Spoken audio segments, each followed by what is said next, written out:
Umunsi mwiza, umunsi w'imigisha n'imihezagiro ko ari cyo twibuka. Nitwa Simba Numwe Dominico, kuri bajya bashitsi batanzi ndumukristo wa hano, irango ivyo birakwiye.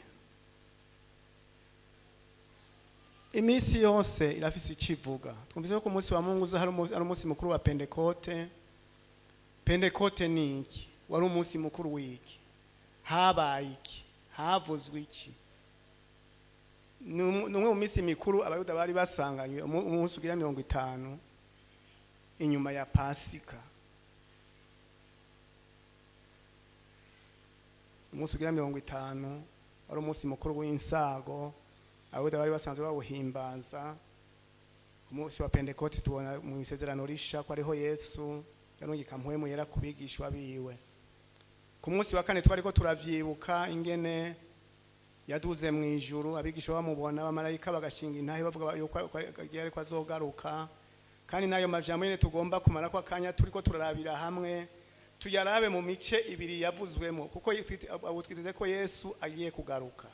So mu butumwa bwiza bwa Yohana igabure ca 14 kuva ku murongo wa 1 gushika ku murongo wa 3 tuzobona mu vyakozwe n'intumwa. Yohana 14 ku murongo wa 1 gushika ku murongo wa 3. Papuro w'ijana na 22 muri Bibiliya itahinduwe. Reka dusome. Yesu nzana ukuri n'ubugingo, ntimuhagarike imitima yanyu, mwizere Imana nanje munyizere. Imuhira kwa Data hari amazu menshi, iyo abatariho mba ndayibabwiye, kuko ngiye kubategurira hanyu. Kandi ko ngiye kubategurira hanyu, nzogaruka kubajana iwanje ngo aho ndi namwe abariho muba. Tuno vyakozwe n'intumwa igabure ca mbere.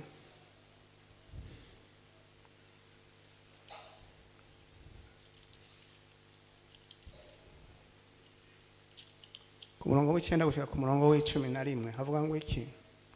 Amaze kuvuga atyo aduzwa babona igicu kimukura mu maso yabo, bagihanze amaso mu ijuru akigenda. Abagabo babiri bambaye impuzu zera bahagarara iruhande yabo, barabaza bati, yemwe bagabo b'i Galilaya, niki gitumye muhanga amaso muraba mu ijuru? Uko uyo Yesu abakuwemwo akaduzwa mu ijuru, azoza atyo nk'uko mumubonye aja mu ijuru. Imana ishimwe. Aya majambo yuko Yesu azogaruka yavuze mu bihe bibiri bidasa ariko vyegeranye.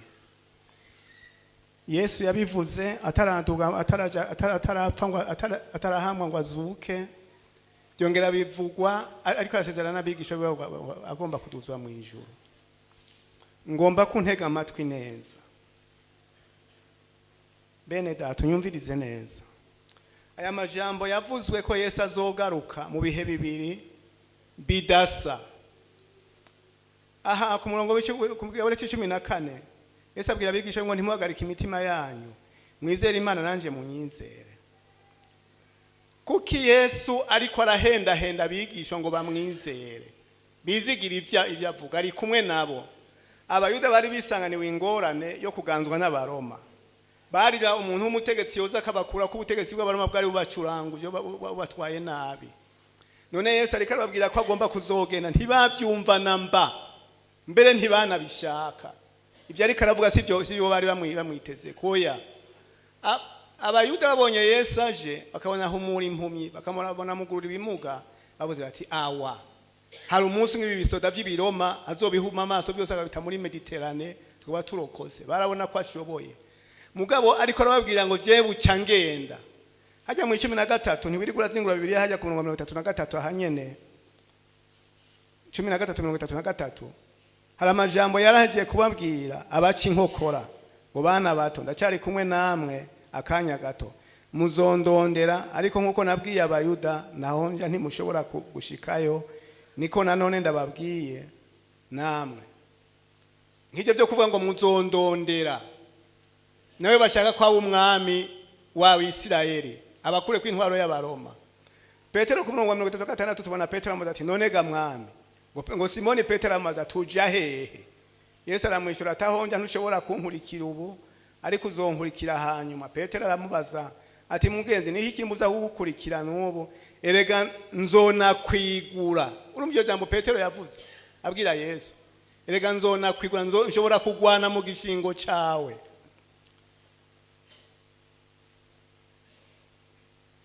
Yesu aramubwira atugize ngo uzonyigura nukuri ndakubwire inkoko itarabika uhavunyihakana gatatu. Amajambo aratwereka neza yuko abigisha ba Yesu Kristo ibyo Yesu ababwira yuko agomba kugenda kwa se kujya kubategurira sivyo bashaka, mbere ntibanavyumva, mbere ntibanabigomba. Bashaka yuko abo umwami abakure kw'intwaro y'abaroma yari bacinje. Mugabo Yesu arababwira ati imuhira kwa data hari amazu menshi. Aya majambo uri kuritegereza ingene ariko arababwira ariko arabinginga mwizere Imana nanje munyizere. Imuhira kwa data hari amazu menshi. Hari akajambo kaguma gasubiramo ngaha hajya ku murongo wa 2 kuko ngiye kubategurira hanyu. Imuhira kwa data hari amazu menshi yaba atariho mba ndabibabwiye kuko ngiye kubategurira hanyu. Kandi ko ngiye kubategurira hanyu. Urumva ya majambo ingene anepa mu kuvuga. Ni nk'umuntu ariko arabayenga ati ntabara mu vyizere basha, ntabara mu vyemere basha. Naho musanga nyongorane y'agacinzo k'abaroma enda ni mu vyizere yuko aho ngiye kubategura ariho heza kurushaho mwiyumvira. Kuko ngiye kubategurira hanyu nzogaruka kubajana ngo aho ndi nanga bariho muba. Ubananje gusoma amajambo akurikira hariya hepfo ubona batoma bavuga bati yuja ni he, amubwira ati nituzi yuja ku murongo wa 5. Ku murongo wa 8 na Filipo amaze ati mugenzi twereke sobizo babihaye. Ukibona yuko byari bizazane mu matwi yawo no mu mitima yabo. Kuki Yesu yabwiye ngo muhimuhagarike imitima yanyu. Yesu yarazi yuko imbere yiwe himirije urupfu. Urupfu ruzomutitura, urupfu ruzomutitura rukamusibanganya, rukamwerekana nk'umuntu atacamaze, rukamwerekana nk'umuntu aneshejwe na Satani. Mbere yumvire Petero yamyavuga ngo nzona mwigura ari imbere y'inshoreka rekavuga ati uwo muntu sindanamuzi nimusubire kumunyegekako, uwo muntu ntasinguye no kunamumenya ntimusubire no kumunshirako. Ubona ko urupfu rwari rwatituye Yesu agashiga nk'umuntu atacamaze kuri we. Mugabo Yesu we yarazi yuko aho nyene ariho hari intsinzi. Yesu ashimwe. Aho nyene ibyo badategera ariho hari intsinzi. Bene data Yesu agira ati ntimwiganyire, mwizere Imana nanje munyizere. Imuhira kwa data hari amazu menshi kuko ngiye kubategurira. Ngo kandi ko ngiye kubategurira nukuvuga ariko aragomba kwibatsindagira ngo batavyumva namba, batabishaka namba, ko sivyo bagomba. Bene data hari amajambo avugwa kikazira ko yibagiranwa. Ijambo rivuzwe n'umuntu w'umutegetsi mukuru ahambaye akomeye kirazira ko vyibagiranwa. Aha mu Burundi turafise abantu b'abategetsi bahaciye. Iyo izina ryiwe rivuzwe hari ikintu gica cibukwa. Ihabuze Gasore haca yibuka intaye yo kwikukira. Ihabuze Ndadaye haca yibukwa demokrasi. Ihabuze Ntaryamira haca yibukwa discipline urutonde. Ihabuze Petero duca twibuka gusenga dukora dusenga. Naho bavuga ko baba bibutse ugombye kuvuga. Nyene cubahiro wacu abantu bazoramba bakavuga mbega ningweke. Hanyuma uzobuvuze nyene wa nyene. Abantu bazochamenya bati aha ni Samuragwa ni wavuzwe. Sivyo yemwe. Uyu Yesu natwe abagororotsi bavuze ko agiye kugaruka tuyatumenya tufini ijambo ryacu. Reka tusome hajya ku murongo wa 28 turabingene Yesu ariko arabagira ati yaba mwankunda muba muryohewe no kumva ko ngiye kuzogaruka ngiye kwa data. Ku murongo wa 28 aho muri ico gice nyene ku munwa wa 28 mwumvise ko nababwiye nti ndagiye ariko nzobagarukako. Iyo muba munkunda muba munezerejwe nuko ngiye kwa data kuko data ari wanduta. Yesu areka babwira ati iyo muba mwantahura uwo ndiwe kumva ko ngiye kubategurira hanyu ngo bariho namwe munzoba kiba gishitse umunezero wanyu iba rishitse ifyeri ryanyu ariko noneho nta nico mubibona ko nta nivyo mutegera n'ivyo arivyo. Munazi ko munyuma Yesu yahavuye agapfa, Petero yamwihakanye, intumwa zacu yagiye zanyegeye, muri buka abandi bari kugunzira ijya Emausi bariko baravugana batirekasha, bariko bariganira Yesu batazi ko ari we bari kumwe, bazi ko Yesu yagiye abasanga mu nzira bariko baridoga, turahombye nani naho dukura ko intwaro y'abaroma ariwe twari twizigi. Urazi hamwe yazura abantu, urazi hamwe yahumura vya zampumi vya bipfa amatwi, hamwe yazura Lazaro twari twamwizigiyesha, bagenda baridoga kumbe Yesu arabashikira ati uwo muvuga ninde? Atumvu wene uri umushitsi ngaha muri intara utazi byabaye ku hitwa Yesu. Urazi ingene twari twamushize ku mutima ko bazodukura ku kagaye k'abaroma, none byayangaye bamufashe bamuhamye uno munsi ugira gatatu hataho ndimbwira neza.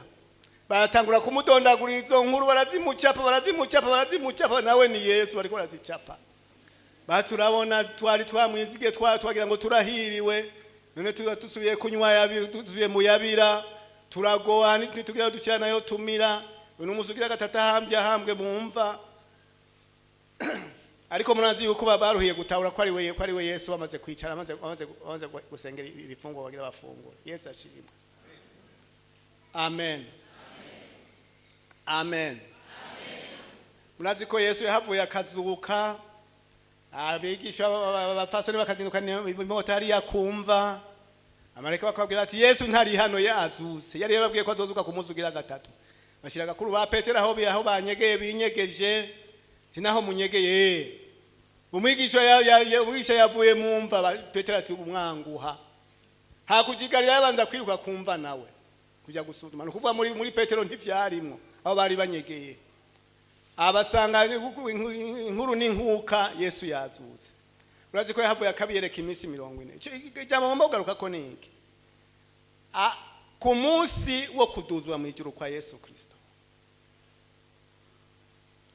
Tuje hamwe mu vyakozwe n'intumwa. Ariho ku munsi wa kane bariko turahimbaza. Naho twayasome twongere tuyasome kandi. Ibyakozwe n'intumwa igabure ca mbere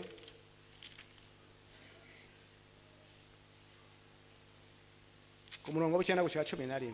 Amaze kuvuga atyo aduzwa babona igicu kimukura mu maso yabo. Bagihanze amaso mu ijuru akigenda, abagabo babiri baba impuzu zera bahagarara iruhande yabo barababaza bati yemwe bagabo b'i Galilaya, niki gitumye muhagaze muraba mu ijuru? Ko uyo Yesu abakuwemwo akaduzwa mu ijuru azoza atyo nk'uko mumubonye aja mu ijuru. Bene data, iri ryari jambo mvuye nk'uko Yesu yabwiye abigisha biwe. Ku bantu bamukunda ni jambo riduhumuriza. Yesu ashimwe. Ni jambo ry'akanyamuneza. Twibutse ko Yesu azoza. Yo nibutse ko Yesu azoza. Umunsi n'umunsi Yesu azoza kutujana. Nkambara umubiri musha. Uwo mubiri ujugumira ukamvako. Aka kanwa katakibaza kuvuga neza kakamvako. Indiyo furaha yangu. Bwana Yesu asifiwe. Aya niyo mahoro yanje. Urazi Yesu yabwiye abigisha be ngo ntimukiganyire. Mwizere Imana yanje munyizere. Muhura kwa data amazo menshi. Kuko imbere yabo hari uruzi batari bwajaho kariko rupfu rwa Yesu rutari bwabe ntibabitahura. Murazi ko Petero yagize ubwoba imbere y'inkiya ncoreke akarahira yuko atazi Yesu, mugabahaho Petero agira soka avuye aha abwira Abayuda ati wa wundi umwe mwabamba subira mu mparapare ko basha, ubu namumenye namutahuye, ubu namwiyumviye, ubu namubonye, yarapfuye arazuka, wa wundi mwabamba urye niwe tuvuga. Abayuda ati mbega yemwe baraborewe. Yesu ashimwe. Kwetu sisi ni habari njema jamani. Satani arahadukundisha isi akaduha kuyimatako tukayumirako kamenga ari ikintu kiryoshye cyo muri iyi si. Hakuna kitu kitamu duniani sipokuwa na Yesu. Yesu ashimwe. Amen. Reka ndayibutsa akantu gatoya naho musanzwe mukazi. Ubuzima bwo ngaha kwisi n'ubwa kanya gato. Bibiliya ntibesha. Umwana avutse ku mwaka ugira gatandatu abatanga umwaka wa mbere akwiza imyaka 20 ahejeje amashuri mato mato na yisumbuye agakwiza imyaka 40-45 ahejeje kaminuza zose izategerezwa kwiga. Sivyo? Hari icyo nongeyeko. Burya abasigaje imyaka 10 gusa yo kurondera akazi, kurondera iparasera zobamwo, kurondera n'imodoka izomwunguruza 10 nirenga ukayizaye. Niyo isi kimubwira ngo genda ukukura kw'imyaka 60 ugenda utahe umusaza nacyo kimarisi. Aho bamuganga bagaca bamwiruka ko bati wakwije 60 akunyu ntusubire gutamira akanyama ntusubire go. Hari umugabo umwe yarize amashuri ariga amashuri ajya niburaya wagaruka arabura akazi. Rondera akazi nawe agenda acakaronka kandi aronka akazi keza umugiye yakaronkeyeko ngo akaronke atangura kurya akanyama tahora arya kunyu arya anywa agasukara tahoranywa mu mezi 6 afatwa n'ingwara. Kugende kwa muganga aramupima ibipimo byose hanyuma cyamubwira ati yewe nyakugira iteka akanyama ntusubize ku munwa, akunyu ntusubize ku munwa, agasukari ntusubize ku munwa. None si kwisi imeze. Hari icyo nongeyeko ntusubize ku munwa. Wa mugabo yicara imbere itasi imbere ya muganga ati nyakubaho maze amezi 6 gusa ntanguye kurya akanyama. Nari narashomere naraguhindira unukanya ko wa muganga rabingane wogengeteza mu ndajya na gato. Ati umviriza waraziri uzirya nabi wazitaye ku mutima muke we myaka Roma tutazirya. None rero hagarika ukazirya urapfa baraguhamba. Iyo ndiyo dunia. Uwo ni mugenzi w'umurafiki wanje nawe nyene yaragwijije utuntu hanyuma agenda kwa muganga muganga amubwira ati nyakubahwa indya zose uzorya kunyu kirazira. Muhora mwumva abantu batakijya kunyu abwo ngo cyangwa bitagira kunyu bisigaye binjyo azoba guhenze nuko atakwafisagira naho yo binyama y'ikintu ringa imeze gute itagira kunyu n'igikatsi. Naho ku bantu barya isombe bo barazi yuko isombe zozo itari mwakunyu na karanda. Ni kweli si kweli? Wa mugabo ngashike muhirana turengarenga po azara yo totora kagasamusa mwashiramo na uraza kunyukara kwegerana wa gashatse ntuvugishize magatumbika nurira kugira magasamusa mukumvikana. Yasubira ruharuka asubira kujya kwa muganga. Ene kwa muganga usubira mupima sanga byarasubiye kuduga. Muganga amubaza ati warari yakuye. Nawe n'umukozi w'Imana ntari buvuge ngoya unarariye gakeya. Atumbere n'umuti rero ngira ndakwandikire n'uyu. Ntusubire kurya gakeya. Genda urye kenshi hanyuma upfe baguhambe.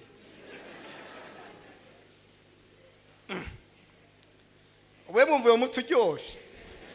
Arunama ati mvira mu bibazo bisa abandi binjire ndacyafise abandi nakira benshi. Ato ya muganga reka nturamvura muganga. Nakubije kurya umunyu urya kurya umunyu. Ko wari umunyu rero genda urya ukwiye reka kujya kurya gasamusamo. Upfe baguhambe. Kandi iyo muntu urababwira aracari n'ubu no muvuga ngaha abatari bake mu cyangwa mumenye. Ko n'umurafiki wanje. Bwana Yesu asifiwe. Genda urye iyo niyo si. Iyo ndiyo dunia. Yesu abwira abigisha bati yaba mwankunda muryohewe nuko ngiye kubategurira hanyu kugira ngo aho ndi nanga bariho muzoba. Abagororotsi kumva ko Yesu agiye kugaruka niwo munezero wacu, nibyo byizigiro vyacu, niyo mahoro yacu, nibyo byivirato vyacu. Isi ni kibuga, ni banki, n'ububiko bw'amarushwa n'amagorwa. Yazogira ugwena ngo mwisi hari umunezero azoba agomba kukubesha, azoba agomba kuguhenda. abagororotsi igituma tuza ngaha tukaza turibukanya nuko hari umunsi umwe Yesu azoza. Amarayika babwira rero abigisha ba Yesu Kristo ati uko monyagiye niko azogaruka. Ibi vyabona bitatu birakwiye. Mashahidi matatu wanaenea. Yesu yarabibabwiye ajya mu kugabura 14 ku murongo wa mbere n'uwa kabiri n'uwa gatatu. None mu byakozwe n'intumwa abamarayika barababwira ati kwa tuze niko azogaruka. Umutwe w'ijambo ryacu ry'uno muti ni mbega ejo hawe ni heza. Ntiyashobora kuba heza udafise Yesu mu bugingo bwawe. Iyo tuvuga ko niwizera umwami Yesu si bitito si harabaye imbere yawe hari iminsi ibiri ntarengwa umuguhushije uwundi ntuzoguhusha. Hariho Yesu azoza gutora ishengero. Ico gihe abagorotsi bose bazoduganira icyarimwe. Yamara ibyo bitarashika urupfu rurashobora kunyaruka rukagukimiranya. Utika mukuru uri imbere y'amayira abiri. Inzira imwe ija mu mahonero n'indi ija mu ijuru, ija mu bugingo budacira. Ivyo biri imbere yawe nk'urumambo, ushaka urye neza, ushake wiguminuze, ushaka utunganirwe, ivyo biri imbere y'ubugingo bwawe. Ngiyi impamvu tukubwira yuko ukwiye kwakira Yesu atakinya atakuguhendahenda. Kuko hari umunsi uzomaramara, hari umunsi uzokorwa n'isoni. Abapentekote bari yari yakuntahangwa ntibandaje ishinga. Barafise bariko barababwira. Mugo mwe b'abanyakigobe, mwe muri umuryango wanje. Muri bamawe n'abashiki banje. Turi mu kirere twasanganiye umwami Yesu, ahanzo banza kurabwa mbere n'abanyakigobe. Mbe Claude mwari muni hari, Kosima ni hari. Mwambonye muzamani yashitse. Nanaka, ndo banza kuraba abanyakigobe. Bwana Yesu asifiwe. Mana njo washirika wangu. Yesu ashimwe. Amen. Amen. Amen. Aya niyo mahoro yacu. Kandi ndakubwire ishengero riduganya umuntu azobona asigaye. Ibi yaravyumvise. Ubwa mbere azoba duhemukiye kuki? Azoba asigaye kube gitobwiwe mugabe ijambo ryo yararyumvise. Kudashobora gukwepa urupfu. Kandi urupfu rushobora kukubira umwanya wose utategekanije. Endasha hungira muri Yesu Kristo. Nuwumire kwisi ngo hari kindi kintu wumiyeko. Naco wumiyeko, naco utengase, naco ufashe. Igituma tuza nga tukabonana nakagohe, nugira ngo ntiyazogi uwo muri twebwe amaramara. Arya ivyatsi kuri urya munsi, akogwa n'isoni. Mbe kwa muganga ko umuntu agwara, ntarambiwe no kuja kunywa imiti. Uko wumva ruzibe ntuvuga ngo mu ngiheze nari kwa muganga we musisi subira yoya. No kuza gutunganya ubugingo bwacu. Igihe cyose wikeze ko Satani yononye yasibanganije urugendo rwawe. Njo utengeneze ndiyo baraka. Niwo mugisha. Yesu ashimwe. Icyo gituma duhamagara suza gutwengana ngaha oya. Nukuza guterana intege. Ibyo Satani yakononeye ko bikaguteranya n'Imana uzubitunganye. Mvuge ntipore kurujya muntu atarakira umwami Yesu. Wewe uracyari mu rupfu. Muri datayiza yatubwiye ubutumwa bwiza tubwira yuko Imana ari cyabona. Imana si cyabona gusa ni n'umucamanza. Mugabe cyabona cyukuri n'umutima wawe. Nibikenewe yuko banza kwerekwa muri kamera, ubanze bakwereka ingene wari kurasambana, ingene wari kuriba oya. None ntubizi. Si ivyo nyene urubanza sawo nyene ruhera. Yesu ari hafi kugaruka bene data. Ibimenyetso bigaragaza kugaruka kwa Yesu Kristo biri hafi birahabona neza. Umuntu yocyanga kugira 1 2 3 4 5 6 7 cya gatandatu n'icindwi birahabona wo kumirwa birahabona umwanya n'umwana Yesu arashobora kuza kudugana ishengero. Mbega ejo hawe ni heza. Barinzi baririmba kadimbo kagufi kugira ngo tutiyumvire. Wowe nturimbwa, nturi inka, nturi intama, nturi impene, uri umuntu. Hari cyupfa n'Imana urabizi. Kandi jewe ndacuna. Ko nanda Imana ikansindagiza nkaza nkabikubwira ko Yesu ari hafi kugaruka. Ushake wisubirire muri uko waje. Mugabo ndazi ko uyu munsi uzowibuka. Ko ari umunsi waburibuka nka kwitaba. Mugabo hari icyo ugomba kugutunganya n'Imana ngwira. Unamika amaso bariko bararirimba. Unamika amaso yawe. Unamika amaso yawe mwene data. Amaso yawe.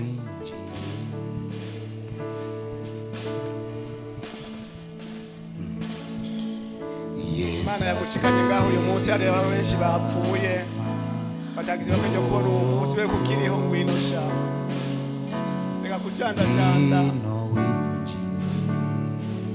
mubi ugiye utagaruka reka gufyina aracari ibyiringiro n'amajwi y'urukundo nimwizire basha nimwizire ku mwami wacu Yesu umwami abakunda yatanze ubugingo bwiwe ku bwanyu nimwizire mw'abakobwa mwe nimwizire basha hariho Yesu abakunda hariho Yesu yatanze ikiguzi ku bwanyu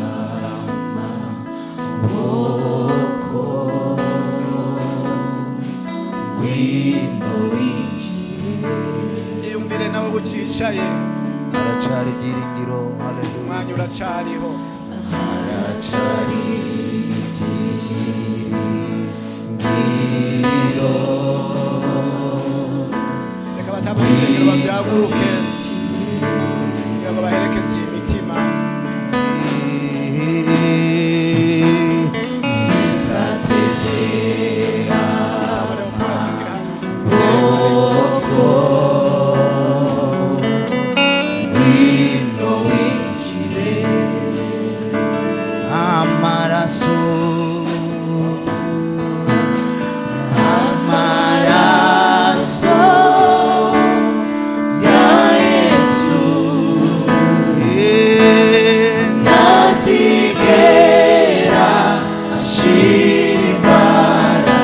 turashimye amaraso yawe yadutabaye amaraso turahimbaje amaraso yawe niyatabaye bene data haleluya nazigera shimba amaraso yawe atabaye ubwoko bwawe atabaye abantu bawe amaraso